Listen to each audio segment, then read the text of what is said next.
Boa tarde, nono ano. Vamos para mais uma aula expositiva. Dessa vez a gente vai tratar do gênero textual resenha.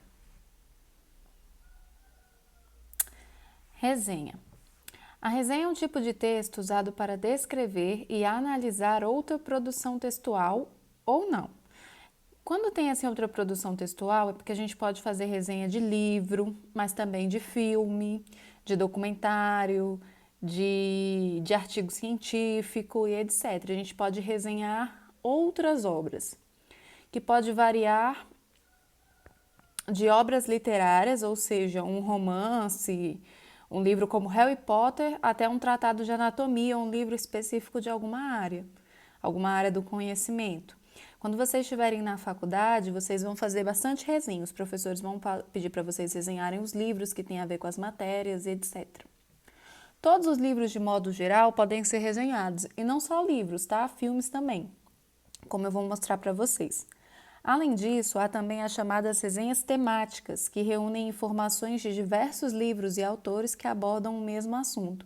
Então, vamos dizer que você está cursando medicina e você tem que fazer uma resenha sobre um novo tratamento para câncer. E aí você vai pegar vários autores que têm escrito sobre aquele tema e vai fazer uma resenha sobre aquele tema usando esses diversos livros, esses diversos artigos que outros autores escreveram. Mas a resenha é um tipo de texto que fala sobre outras obras. E existem dois tipos de resenha tradicionais, né? São as mais tradicionais.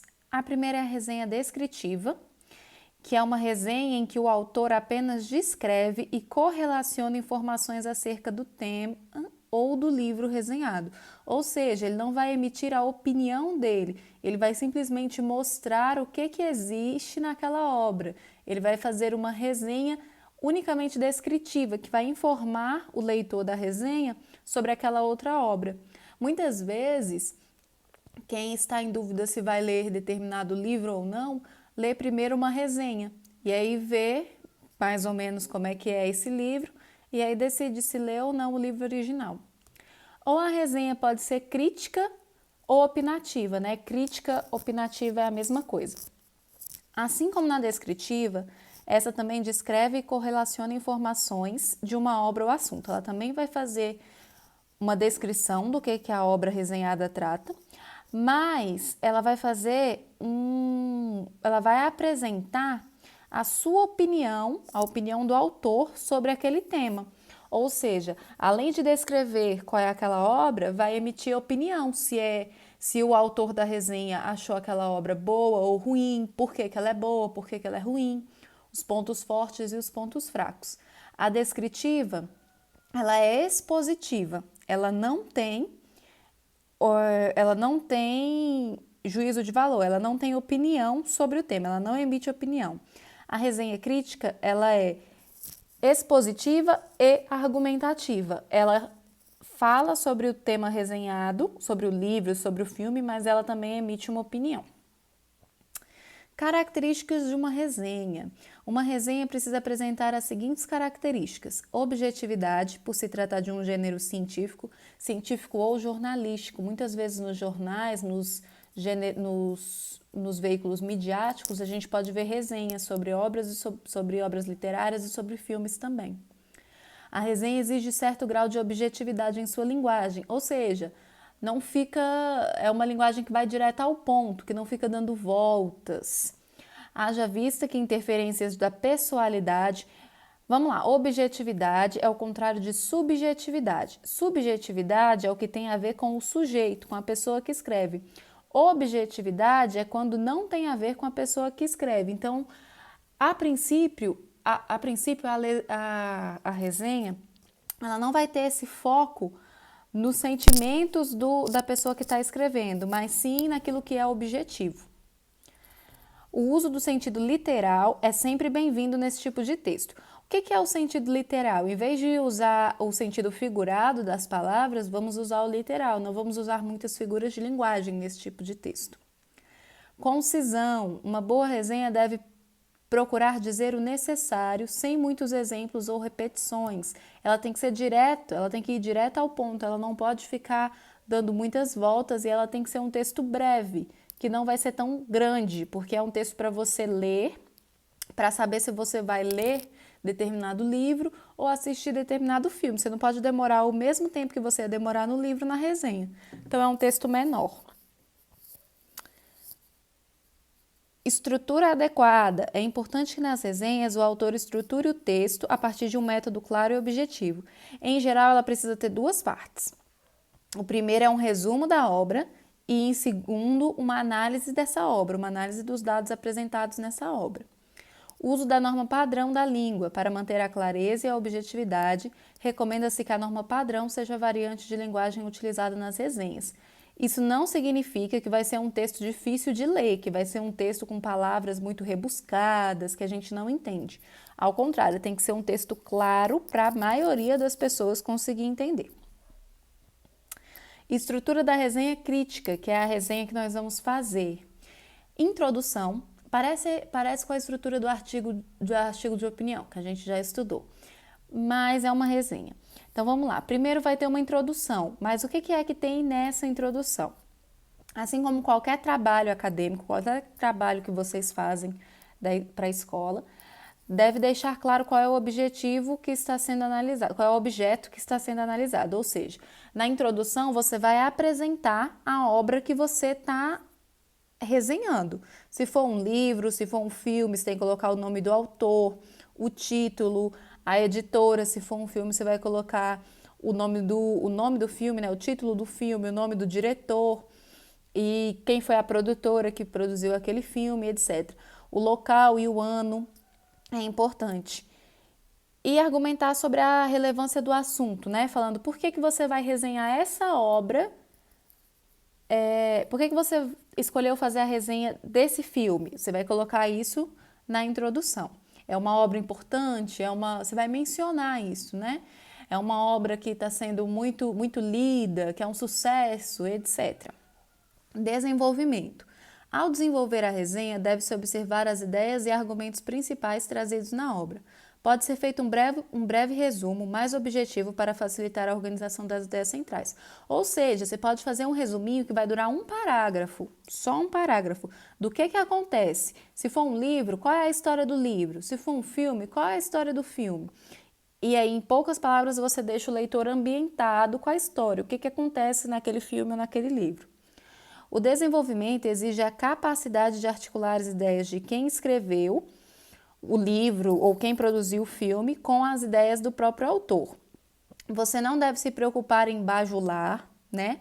Ou em atacar diretamente o autor do filme ou da obra. Você não pode atacar quem escreveu aquele filme, quem escreveu aquele livro, mesmo que você não tenha gostado. Você vai agir sempre com educação e argumentando. Por que você acha que esse livro não é bom? Por que você acha que esse filme não é bom? Ou se você tiver gostado, por que você acha que é bom? Não simplesmente fazer um monte de elogios que não dizem nada sobre o filme ou sobre o livro. Mas tem que apresentar argumentos, né? E você pode usar até argumentos de outras pessoas também sobre aquele livro ou sobre aquele filme. E na conclusão, a conclusão é muito importante. É na conclusão que você dá como se fosse um veredito. Você vai determinar se vale a pena ou não ler aquele livro, vale a pena ou não ver aquele filme. O enfoque da conclusão deverá ser a sua opinião, de forma mais direta. Você pode focar em aspectos como qualidade e originalidade da obra resenhada, benefícios proporcionados por conhecer a obra, quem lê esse livro tem quais ganhos, quem assiste esse filme tem quais ganhos. Qualidade da linguagem utilizada, ou seja, é um filme muito difícil de entender? É um livro que tem palavras muito difíceis? Se a obra tem fácil acesso, eu acho fácil na internet? Tem no YouTube? É fácil assistir? Ou eu tenho que comprar um livro, ninguém aluga mais filme, ou procurar, tem que pagar para assistir o filme, etc. Você vai mostrar se é fácil ou não. Pontos mais relevantes ou necessários e aspectos desnecessários ou irrelevantes, ou seja, quais são os pontos fortes daquele livro ou daquele filme? Quais são os pontos fracos daquele livro ou daquele filme? No decorrer da escrita, você vai descobrir qual estilo faz mais sentido para você. Ou seja, quando você vai escrevendo, naturalmente vai fluindo, é a sua opinião sobre aquele elemento que está sendo resenhado. Tente sempre, quando você estiver escrevendo uma resenha, se colocar no lugar de quem vai ler essa resenha. A pessoa que vai ler uma resenha, ela quer saber informações sobre a obra que está sendo resenhada, né? Então precisa ser direta. Quando você vai assistir porque hoje em dia a gente não costuma ler muito, mas vamos dizer que você queira começar a assistir uma série no YouTube. Aí você procura um vídeo, uma série na Netflix ou em algum outro canal. Aí você procura um vídeo no YouTube que te fale como que é essa série.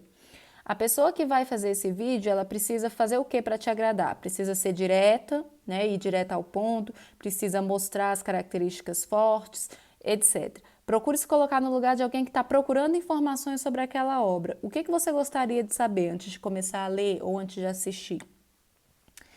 Já que é um texto curto, é melhor que ele tenha informações suficientes e relevantes. Aí eu tenho um exemplo de uma resenha crítica de um filme muito legal que todos vocês já devem ter assistido, que é o filme Divertidamente. E aí ele começa assim, ó, resenha crítica do filme Divertidamente, direção Pete Docter e Ronald Del Carmen, aí aqui em itálico é o nome da autora, Roberta Silva Lopes, elaborado por Roberta Silva e solicitado pela professora Margarida Matos, ou seja, foi feito dentro de um ambiente universitário, né, escolar, foi uma professora que solicitou a resenha para essa aluna. O filme Divertidamente narra a mente de uma menina chamada Riley. A história começa com o nascimento dela e as primeiras memórias e emoções que surgem no cérebro, sendo a alegria a primeira. E é ela que comanda a central de controle do cérebro de Riley. Embora haja outras emoções, como a tristeza, o medo, o nojinho e a raiva. A história se passa dentro e fora da mente de Riley, uma garota de 11 anos de idade que passa por mudanças significativas na sua vida. Observa, no primeiro parágrafo ela faz um apanhado geral do que é que está sendo resenhado.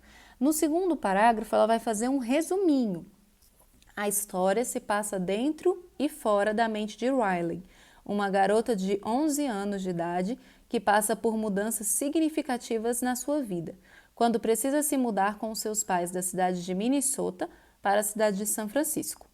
A alegria que comanda a central das emoções, que é o consciente, tenta a todo momento fazer com que prevaleça a felicidade na vida de Riley, excluindo as outras emoções das memórias padrão da menina, sendo a tristeza a principal excluída. Ela está fazendo o resuminho da história do filme. A alegria tenta permanecer positiva com a mudança, mas com a chegada de Riley à nova escola, ocorre um acidente, pois a tristeza toca em uma das memórias felizes, mudando a memória base e tornando-a uma memória triste. A alegria tenta impedir a nova memória triste de chegar à central, e enquanto ela brigava com a tristeza, acidentalmente bate nas outras memórias, fechando as ilhas da personalidade. Uma confusão surge. E antes que a alegria pudesse colocar de volta as memórias na central, ela e a tristeza acabam sendo sugadas para fora da sala de comando central, o cérebro, deixando no comando dos sentimentos o medo, a raiva e o nojinho.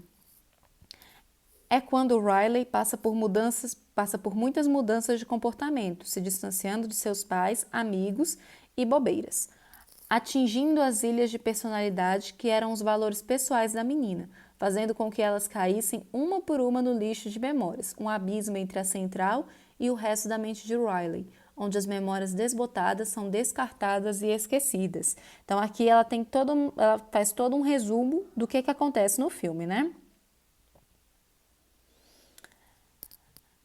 Enquanto isso, a alegria e a tristeza vagam perdidas até encontrar o amigo imaginário de Riley, o Big Bong, que teve uma função importante na infância de Riley e que estava desesperado para se reconectar à memória dela.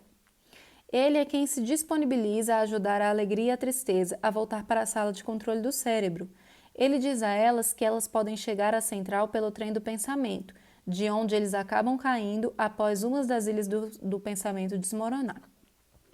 Ótimo, aí ela terminou o resumo que ela ia fazer da história e aí ela começa a apontar fatos relevantes. Um fato curioso é que os principais personagens contêm emoções iguais, mas são comandadas na base central por sentimentos diferentes, como por exemplo os pais de Riley. O pai é comandado pela raiva e a mãe é comandada pela tristeza.